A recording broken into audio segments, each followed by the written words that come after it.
Jim Blocky, Real Ed Aid. To continue on from my first vlog when I told you I was going to tell you a little bit about myself, well, here we go. I'm married to the most wonderful woman in the world. Her name is Shemin. I have 2 boys and a girl. I have 2 grandchildren.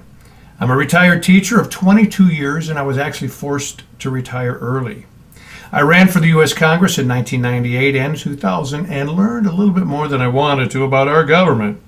My openness during that time about our failing education system, it caused the educational leaders to cry a little bit, especially here in Nevada, and they badgered me in several ways. And during this time, I wrote a couple of books about our failing education system, naming names, and they ultimately suspended me for supposedly hitting a kid. And then guess what? They terminated me, and guess when? They booked me the week my book was released.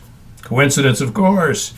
And naturally, I fought this termination. I was easily vindicated. They had video of the whole situation showing I didn't even touch the kid. However, after I went back to work, I could see the harassment. It wasn't going to cease. So after serious contemplation and high blood pressure, my wife and I thought it would be best if I retire. And so did my doctors. Since then, I have spoken to numerous groups about what is really taking place in America's classrooms and the importance of reverting back to the basics. I have real innovative ideas on how to turn our education system back into the success it once was. And believe it or not, it's quite simple. Remember what I said about evil being a magician? Well, you know what? No one's talking about the overload of subjects we are teaching in our public schools, which is truly one of the major causes of its demise. We place more importance on sex ed than we do math. More importance on the myth of global warming versus the proper way to teach reading. The misguided teaching of tolerance rather than the truth about the real history of this great country called America. We need to simply simplify the curriculum back to the basics.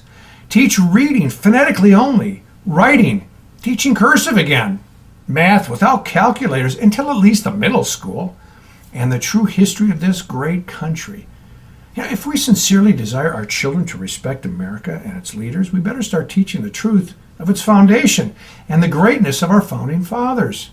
And physical education should also be an equal part in our public schools curriculum. The best way for our youth to learn about America and its Constitution, it's when we're teaching how to read. You see, the primers should be the Federalist Papers, the Constitution, the Declaration of Independence, and the Bill of Rights. Doing this will not only teach our children how to read, but it'll teach our children the real intentions of each of our amendments.